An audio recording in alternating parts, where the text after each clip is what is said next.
Alimentation en pont et multiplicateur de tension. 5. Alimentation en pont. Le montage classique double alternance, étudié dans le chapitre précédent, est très intéressant, car il fonctionne en doubleur d'intensité et la tension continue de sortie est facile à filtrer, la fréquence de la composante alternative étant de 100 Hz. Ce type d'alimentation présente cependant un inconvénient, nécessité d'utiliser un transformateur comportant un secondaire avec point milieu, c'est-à-dire pratiquement 2 secondaires. De ce fait, le transformateur est coûteux et volumineux. Pour pallier cet inconvénient, on a réalisé un autre type d'alimentation, possédant les avantages du montage double alternance et fonctionnant avec un transformateur ne comportant qu'un seul secondaire, ou même directement sur le secteur. Ce nouveau circuit, appelé montage en pont, est représenté figure 22. Il utilise 4 redresseurs séparés du même type, ou un redresseur en pont, boîtier unique comportant 4 redresseurs. Le fonctionnement du circuit est le suivant. A. Lors de l'alternance positive de la tension, c'est-à-dire lorsque les points A et D ont les polarités indiquées figure 22, D1 est bloqué et D2 conduit. Le courant circule alors du point A vers le point B et à travers la charge rejoint la masse, point C, puis grâce à D4 atteint le point D pour retourner au secondaire. B. Lors de l'alternance négative de la tension, c'est-à-dire lorsque les points A et D ont les polarités indiquées figure 23, D3 conduit et D4 est bloqué. Le courant circule du point D vers le point B par l'intermédiaire de D3 et rejoint la masse à travers la charge, puis, grâce à D1 atteint le point A pour retourner au secondaire. Les deux alternances de la période étant redressées, le circuit fonctionne en doubleur d'intensité. La tension continue à vide, sans condensateur en tête et 2. US égale 0,9 multiplié par U efficace. Avec un condensateur, cette tension passe, comme dans le cas du redressement double alternance, a pour valeur US égale 1,41 multiplié par U efficace. La tension inverse de pointe est par contre moins importante que dans les montages étudiés jusqu'ici. En effet, en examinant les figures 22 et 23, on voit que pour chaque alternance, il y a toujours 2 redresseurs qui conduisent, au lieu d'un seul dans les montages précédents. De ce fait, la tension inverse de pointe est réduite de moitié. Nous avons donc tension inverse de pointe, 1,41 multiplié par U efficace, au lieu de 2,82 multiplié par U efficace, pour les montages redresseurs simples et double alternance. Vu sous un angle différent, on peut dire que du point de vue alternatif, le niveau 0 passe successivement du point A au point D en fonction des alternances. Ces 2 points étant reliés directement à la masse par l'intermédiaire de D1 et D4, on peut considérer en négligeant la résistance interne des redresseurs que lors des alternances négatives, les points A et D sont au potentiel de la masse, c'est-à-dire à un potentiel nul. Chaque redresseur ne supporte ainsi que la valeur de pointe de l'alternance positive. Quant à la valeur de la tension continue de sortie, avec une charge normale, elle est égale, comme dans le cas du montage double alternance A. US égale 1,2 multiplié par U efficace. Le tableau de la figure 24 résume les caractéristiques et les avantages de l'alimentation en pont. Tout ce qui a été dit par ailleurs dans le chapitre précédent demeure valable pour ce type d'alimentation, filtrage, calcul de la charge, résistance de protection, etc. 6. Multiplicateur de tension. Sous le nom de multiplicateur de tension, on trouve une série de montages dont la propriété essentielle est de doubler, tripler, quadrupler, etc. La valeur de la tension appliquée. Les circuits les plus utilisés sont du type doubleur ou tripleur de tension. Si vous faites ces montages, soyez très vigilants car il existe de très hautes tensions pouvant causer la mort. Lisez attentivement nos leçons. 6.1. Doubleur de tension. Le montage doubleur de tension le plus connu est appelé doubleur de la tour. Celui-ci, dû à l'ingénieur français Marius Latour, est représenté figure 25. Le mécanisme de fonctionnement est le suivant. A. Lors de l'alternance positive. D1 conduit alors que D2 est bloqué. Le condensateur électrochimique C1 se charge, le courant circulant à travers D1, C1 est retournant au secondaire par le point B, sens conventionnel. Par exemple, si la tension efficace alternative est de 100 volts, la tension continue de pointe entre A et B est de 100 multiplié par 1,41 égale 141 volts. B. Lors de l'alternance négative. D1 est bloqué alors que D2 conduit.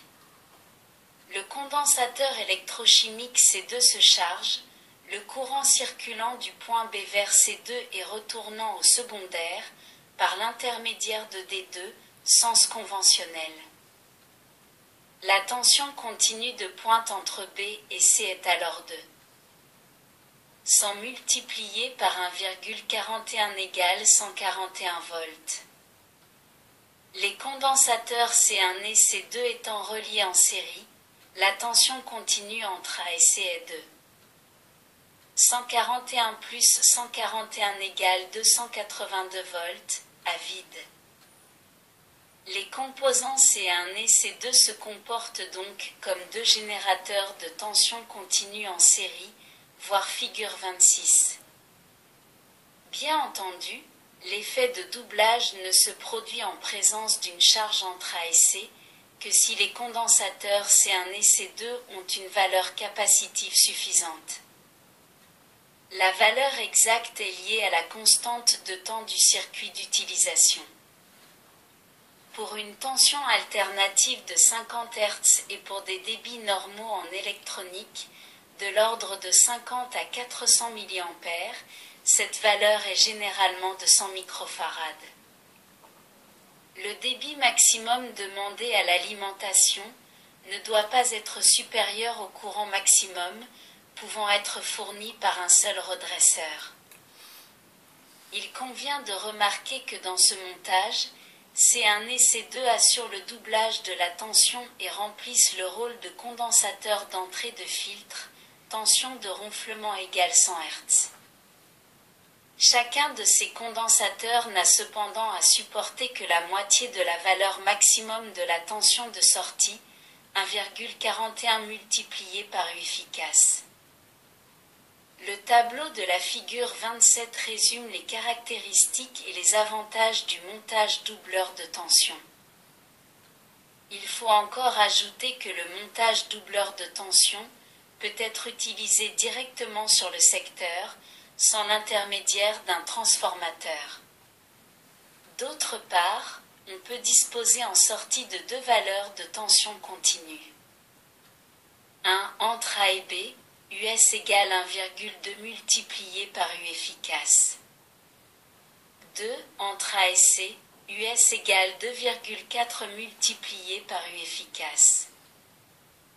Exemple pour la tension du secteur 220 volts, 220 multiplié par 1,2 égale 264 volts et 220 multiplié par 2,4 égale 528 volts ou 264 plus 264 égale 528 volts. Soyez vigilants. La panne type survenant dans ce montage est due au vieillissement de C1 ou C2. En effet, lorsque la valeur capacitive de ces composants devient relativement faible, par suite du dessèchement du diélectrique, la tension continue de sortie n'a plus une valeur égale à 2,4 multiplié par U efficace. Il convient alors de remplacer ces deux composants. 6.2. Doubleur de Shankenkel. Un autre type de doubleur de tension très connu est le doubleur de Shankenkel, figure 28. Le fonctionnement de ce montage est basé sur le même principe que celui du doubleur de la tour, c'est-à-dire par charge de C1 et C2. Précisons tout d'abord que l'extrémité inférieure du secondaire étant à la masse, nous aurons toujours pour le point B le niveau de référence 0, potentiel nul. Cependant, en alternatif, le point B, niveau 0, sera bien positif par rapport au point A lorsque celui-ci sera négatif. En effet, si la tension alternative au secondaire est de 100 volts, le point A passera par rapport au point B de moins 100 volts à plus 100 volts, selon l'alternance considérée. Ainsi, quand nous aurons au point A égale moins 100 volts, nous pourrons dire que le point B est positif par rapport au point A. Voyons maintenant le comportement des éléments en fonction de chaque alternance. A. Lors de l'alternance négative, figure 28. Le point A est négatif, donc D2 est bloqué. Par contre, le point B est positif par rapport à A, ce qui revient à dire que l'anode de D1 est positive par rapport à sa cathode. Donc, D1 conduit et charge C1 avec les polarités indiquées figure 28. La tension aux bornes de C1 est égale à la tension crête du secondaire. B. Lors de l'alternance positive, figure 29. Le point A est positif par rapport à B. Donc D2 conduit, alors que D1 est bloqué. La tension appliquée à D2 résulte de la mise en série de la tension du secteur pendant l'alternance positive et de la tension précédente, à laquelle s'est chargé C1. Notez les polarités entre B et C1 pour les figures 28 et 29. Ainsi, D2 redresse E2 égale 2E1. Le condensateur C2 se charge donc à cette valeur, c'est-à-dire à 2,82 multiplié par U efficace, 2 fois la valeur de crête. Comme précédemment, les condensateurs sont soumis à des tensions de polarités invariables, cependant, ces deux supportent la valeur de la HT doublée, 2,82 multiplié par U efficace, alors que C1 ne supporte qu'une tension égale à la valeur de crête du secteur, 1,41 multiplié par U efficace. La tension inverse de pointe appliquée à D1 née à D2 est égale à 2,82 multiplié par U efficace. Le doublage de la tension ne dépendant pourtant que de C1, la valeur capacitive de ce composant augmente avec le courant. C1 égale 100 microfarad pour un courant maximum de 200 mA. C1 égale 150 microfarad pour un courant maximum de 300 mA. C1 égale 300 microfarad pour un courant maximum de 400 mA. C2 joue aussi le rôle de condensateur d'entrée de filtre. Ce condensateur n'est cependant rechargé qu'à chaque alternance positive. La tension de ronflement est donc de 50 Hz, ce qui implique une cellule de filtrage très efficace. 6.3. Doubleur de tension et d'intensité. En combinant le montage doubleur de tension avec le montage doubleur d'intensité, on peut obtenir un circuit doubleur de tension et d'intensité. Celui-ci est représenté figure 30. Ce montage présente les avantages du doubleur d'intensité du circuit en pont et ceux du doubleur de tension. La tension continue de sortie est de 2,82 multipliée par U efficace, et la tension inverse de pointe supportée par les redresseurs est également de 2,82 multipliée par U efficace. Là encore, c'est un et ces deux noms à supporter chacun, que la moitié de la valeur maximum de la tension continue de sortie, 1,41 multiplié par U efficace.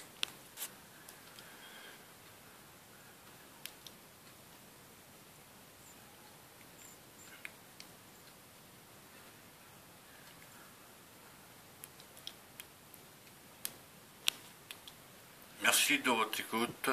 À bientôt.